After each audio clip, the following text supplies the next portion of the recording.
नमस्कार तुमच्या आवडत्या श्रीजी रेसिपी चॅनल वरती आज आपण बघणार आहोत एक नवीन रेसिपी पनीर पुलाव। आणि अशाच नवनवीन व्हिडिओसाठी आमच्या चॅनलला नक्की सबस्क्राइब करा। आणि चला तर बघूया त्यासाठी लागणारी सामग्री।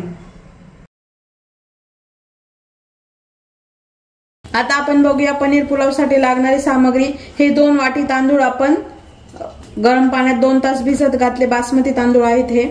नंतर कांदा, बटाटे, फ्लावर, गाजर, वाटाणे, तूप, बेदाणे आणि काजू, फरसबी आणि पनीर, आलं लसूण पेस्ट, हिरव्या मिरच्या, लिंबाचा रस, 1 दालचिनी, 2 तेजपान, 2-3 वेलदोडे आणि 2-3 लवंगा, 2-3 मिरे आणि 2 चक्रफूल। चला तर आपण आता व्हेज पुलाव तयार करायला सुरुवात करू। आता आपण अगोदर तूप टाकणार आहे।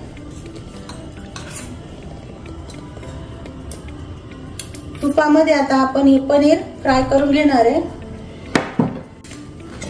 आता आपण हे तूप टाकलेलं आहे, त्यामध्ये आपण थोडंसं मीठ टाकणार आहे, म्हणजे पनीर चिपकणार नाही आहे।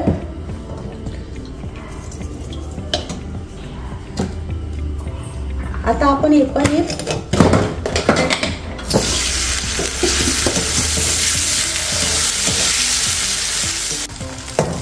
अशा प्रकारे आपण आता हे पनीर फ्राय करून घेतलेलं आहे। आता आपण हे काजू पण टाकणार आहे। आता बेदाणे पण आपण तळून घेणार आहे। आपण आता परत थोडंसं तूप टाकलेलं आहे, थोडंसं तेल टाकणार आहे।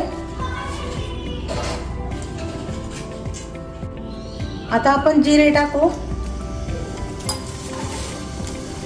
हे लवंगा, दालचिनी, तेजपान, चक्रफूल, लवंगा आणि मिरे, आणि त्यातच आपण हा कांदा पण टाकणार आहे। आपल्याला हा कांदा जास्त लालसर करायचा नाहीये, थोडासा असा परतून घ्यायचा आहे। आपल्याला हा भात राईस व्हाईटच ठेवायचा आहे। आता या हिरव्या मिरच्या पण टाकायच्या,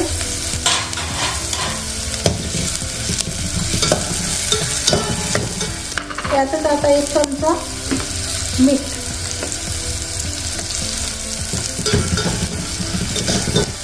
आलं लसूण पेस्ट,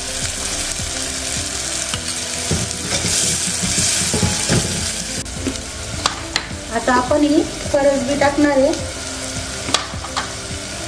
गाजर, फ्लावर, वाटाणे आणि बटाटे।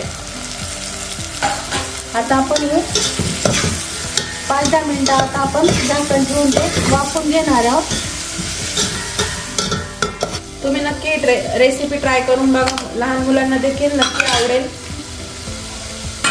लहान मुलं शक्यतो अशा भाज्या खात नाही, तर या निमित्ताने त्या खाल्ल्याही जातील। आपल्या आता या भाज्या वाफलेल्या आहे, त्यातच आपण आता हे पाणी टाकणार आहे।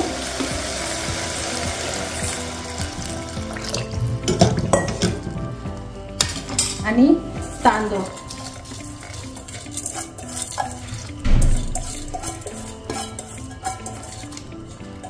आणि आता आपण कमी गॅसवर हा भात आपण शिजवून घेणार आहे।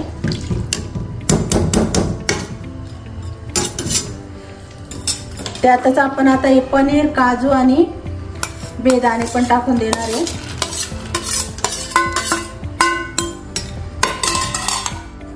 आता आपण त्यामध्ये हा लिंबाचा रस टाकणार आहोत। लिंबाचा रस का टाकायचा, तर आपला हा व्हाईट पुलाव आहे, त्याच्यामुळे सगळ्या भाज्यांनी कलर चेंज नको व्हायला, म्हणून आपण लिंबाचा रस टाकतो। हीच आपली श्रीजी टिप आहे आजची।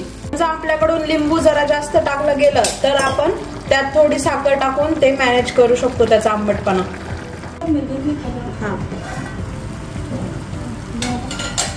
अशा प्रकारे आपला पनीर पुलाव हा रेडी झालेला आहे। आता आपण त्यावर थोडंसं तूप टाकून घेऊया, नंतर कोथिंबीर टाकूया।